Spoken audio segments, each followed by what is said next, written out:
देखिए, दिल्ली में जो भीषण आतंकी हमला हुआ है, लाल किला कार ब्लास्ट, इससे पहले पहलगाम में हुआ था, उससे पहले पुलवामा में हुआ था, उससे पहले कहीं और हुआ, उससे पहले कहीं और हुआ।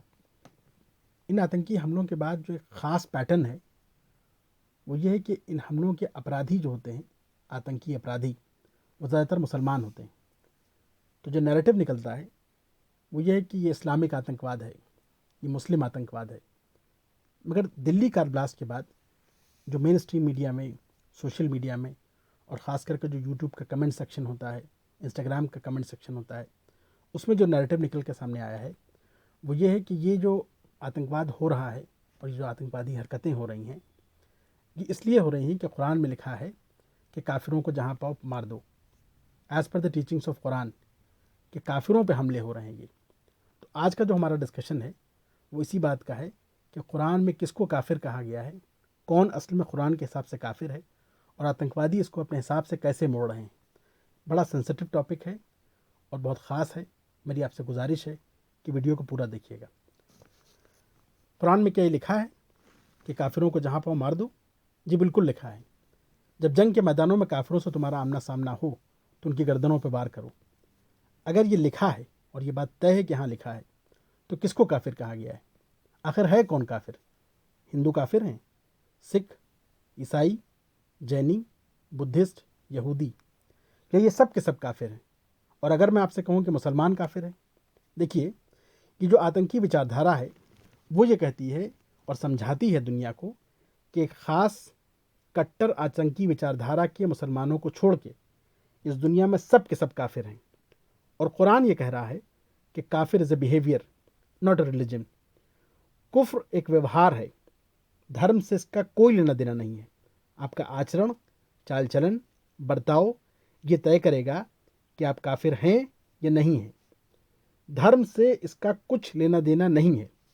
काफिर की जो लिटरल मीनिंग है, कुरान ने जो बयान किया है, वो है विलफुल डिनाइल। सब कुछ जानने बूझने समझने के बाद सच्चाई से इनकार कर देना कुफ्र है। चाहे वो किसी ज़िद में हो, किसी हठधर्मी में हो, किसी अहंकार में हो, सब कुछ जानने बूझने के बाद सच्चाई से इनकार कर देना कुफ्र है। और वो इनकार करने वाला आदमी काफिर है, चाहे वो किसी धर्म का मानने वाला क्यों ना हो। अब इसका रेफरेंस, कॉन्टेक्स्ट और मिसाल सुन लीजिए। सारी दुनिया को मालूम है कि ओसामा बिन लादेन कहाँ मारा गया। अजमल आमिर कसाब कहाँ से आया था? आतंकवादी मसूद अजहर कंदार के रास्ते कहाँ गया? 2019 में भारत में पुलवामा आतंकी हमला हुआ, हमारे सीआरपीएफ के 40 जवान मारे गए।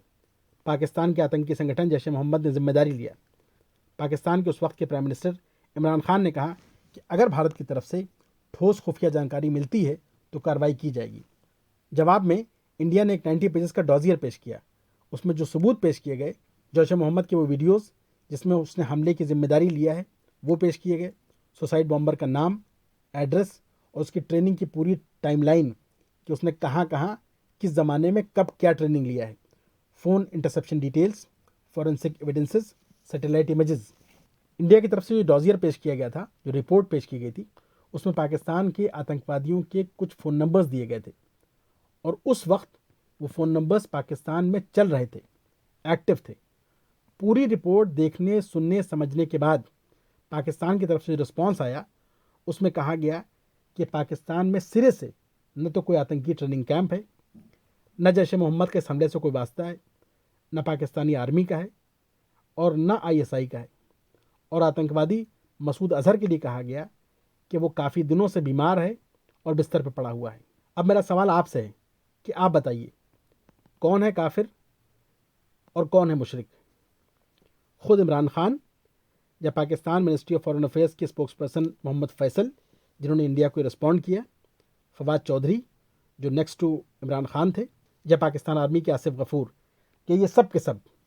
कुरान की एक दूसरी आयत सुन लीजिए, सूरह तौबा, काफिरों और मुशरिकों को जहाँ पाओ मार दो। आतंकी संगठन, एक्सट्रीमिस्ट ग्रुप इस आयत को भी अपने हिसाब से पेश करते हैं, अपने फ़ायदे के लिए। इसका रेफरेंस और इसका कॉन्टेक्स्ट सुन लीजिए। मदीने के मुसलमान, जिनमें खुद प्रॉफिट मोहम्मद शामिल थे, मक्के के दूसरे ग्रुप से जिनका नाम कबीला कुरैश था, उनके साथ एक शांति समझौता किया। उस शांति समझौते का नाम था सुलह हुदैबिया, ट्रिटी ऑफ हुदैबिया। हमले पूरी तरह बंद हो जाएंगे, दोनों शहर पूरी तरह सुरक्षित रहेंगे, मदीने वाले मक्के वालों पे हमला नहीं करेंगे, मक्के वाले मदीने वालों पे हमला नहीं करेंगे। इस समझौते के कुछ अरसे के बाद मक्के वालों ने ये समझौता तोड़ दिया और मदीने वालों के ऊपर जानलेवा हमला किया। इसके बाद कुरान में आयत उतरी, kill the polytheists who have broken their treaties whenever you find them. उन काफिरों से, उन मुशरिकों से जहां तुम्हारा आमना सामना हो, उनको मार दो जिन्होंने शांति समझौते तोड़े हैं और तुम्हारे ऊपर हमले किए हैं। अब इस आयत का भारतीय परिप्रेक्ष्य यानी हमारा इंडियन पर्सपेक्टिव सुन लीजिए।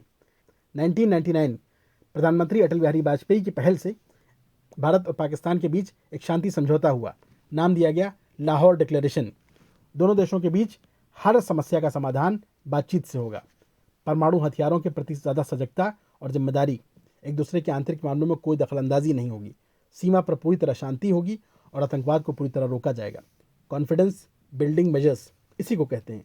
भारत सरकार के पहल पे दिल्ली और लाहौर के बीच एक बस सेवा शुरू की गई। प्रधानमंत्री अटल बिहारी वाजपेयी खुद उस बस में सवार होकर दिल्ली से लाहौर गए। प्रधानमंत्री नवाज शरीफ ने लाहौर में उनका स्वागत किया।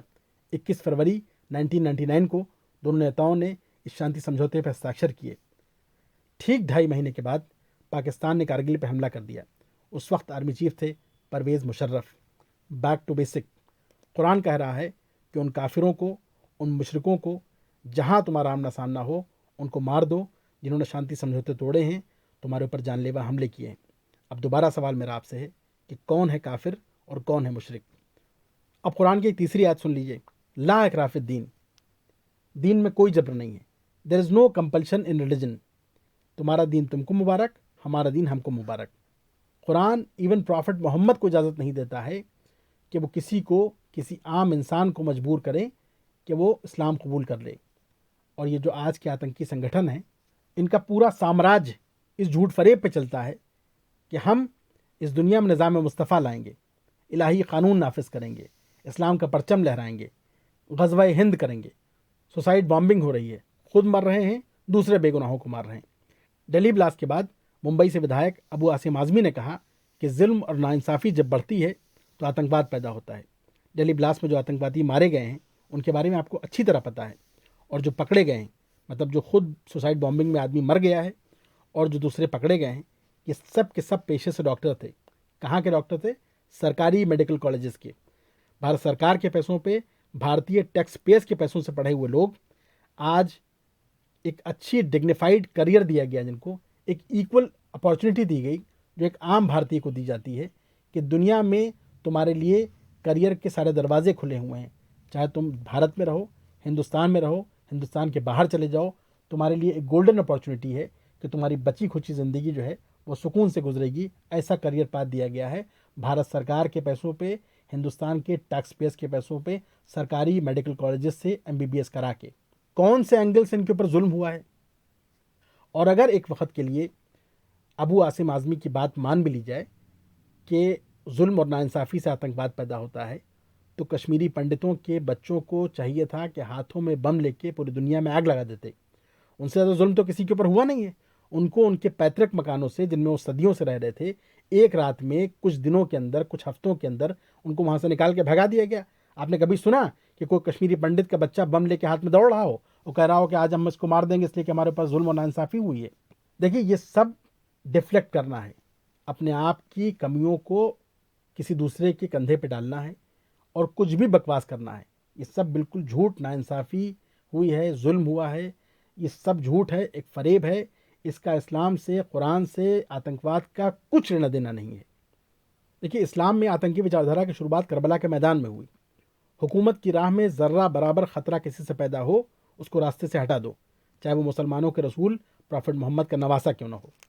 पूरा पास्ट और पूरा प्रेजेंट और सारे हिस्टोरिकल फैक्ट्स जानने के, समझने के बावजूद एक तबका ऐसा भी है जो ये हरगिज़ कबूल करने पर तैयार नहीं कि खराबी हमारे अंदर है। कभी बीजेपी, कभी RSS, कभी कांग्रेस, कभी अमेरिका, कभी इजराइल। देखिए, अबू आसिम आज़मी एक सियासी आदमी है। हर बयान, हर स्टेटमेंट पॉलिटिकल होता है। हमेशा ध्यान में कोई ना कोई वोट बैंक होता है। हैरत हमको उन मुस्लिम स्कॉलर्स से, उन मजहबी रहनुमाओं से, उन शाही पेशे इमामों से जो किसी वक्फ बोर्ड के मसले पे, किसी गाज़ा के जुल्म के ऊपर हज़ारों हज़ार आदमी लेके काली नीली पट्टियाँ बांध के सड़कों पे निकल आते हैं। بہت اچھی بات ہے، آپ ظلم کے خلاف پروٹیسٹ کر رہے ہیں، بڑی اچھی بات ہے، مگر کیا آپ کا یہ عینی فریضہ نہیں بنتا ہے کہ جو ہندوستان میں ظلم ہوا ہے، جو آتنکوادی حملہ ہوا ہے، اس کے خلاف آواز اٹھائیے؟ آپ جب ہندوستان میں حملہ ہوتا ہے، اس میں جو بے گناہ مارے جاتے ہیں، اس پہ آپ کے زبانوں پہ تالے پڑ جاتے ہیں، آپ خاموش ہو جاتے ہیں، اور یہ جو آپ کی خاموشی ہے یہ آج کے زمانے کے جوانوں کے لیے زہر ہے۔ ابھی تھوڑے دن پہلے ایک کیمپین چلایا گیا، آئی لو محمد، بہت اچھی بات ہے، کسی کو اس کیمپین سے کوئی اعتراض نہیں ہے، مگر آپ کا یہ عینی فریضہ نہیں بنتا تھا کہ دہلی بلاسٹ کے بعد ایک سوشل میڈیا کیمپین اور چلایا جاتا، محمد ہیٹس ٹیررزم؟ دیکھیے، آپ کا مسئلہ صرف یہ ہے کہ آپ سلیکٹو ہو جاتے ہیں، ظلم کو ظلم کہنا پڑے گا۔ اسرائیل نے غازہ پہ جو کیا ہے وہ بھی ظلم ہے، حماس نے جو اسرائیل پہ کیا ہے وہ بھی ظلم ہے۔ دیکھیے، اسلام کا جو مول آدھار ہے وہ ہے مساوات، برابری، ایکویلٹی۔ قرآن میں سورہ حجرات میں بالکل کلیئر انسٹرکشن دیے گئے ہیں کہ اللہ نے اس دنیا میں ہر انسان کو ایک ماں اور ایک باپ سے پیدا کیا ہے۔ قومیں اور قبیلے صرف آپ کی پہچان کا ذریعہ ہیں۔ اس زمانے کے سمجھیے کہ آدھار کارڈ اور راشن کارڈ ہیں۔ آج کے زمانے میں نہ کوئی اونچا ہے نہ نیچا، نہ چھوٹا نہ بڑا، کسی کی نسل، رنگ، ذات، مال، دولت کی بنا پہ ہرگز بھید بھاؤ نہیں کیا جا سکتا ہے۔ اور جب یہ بات قرآن سے پوری طرح ثابت ہو چکی ہے تو پھر تبلیغ کے نام پہ گاؤں گاؤں گلی گلی گھوم کے ایک مسلک کو دوسرے مسلکوں کے سامنے کھڑا کرنا، ایک خاص وچار دھارا کو سب سے بہتر بتانا، یہی کٹرواد ہے۔ دیکھیے، آتنکواد کی جڑیں گہری ہو چکی ہیں، یہ ایک ڈیپ روٹڈ پرابلم ہے۔ آتنکوادیوں کے جنازے میں ہزار آدمی نکل آتے ہیں۔ اس وقت مسلم رہنماؤں کا عینی فریضہ ہے کہ قرآن کی صحیح تعلیمات اجاگر کریں، آتنکواد کو ہر فرنٹ پہ کنڈم کریں، الگاووادی لٹریچرز کمپلیٹلی بین کیے جائیں، سوشل میڈیا کیمپینز چلائے جائیں، اسکالرس آرٹیکل لکھیں، چیک اینڈ بیلنسنگ میجرز گھر گھر میں ہونے چاہیے۔ کسی بڑے نقصان کو روکنے کے لیے چھوٹے قدم اٹھانا بہت ضروری ہے۔ بہرحال، اس سلسلے کے جو بھی اپڈیٹس ہیں وہ آپ تک ضرور پہنچتے رہیں گے۔ Kindly stay tuned.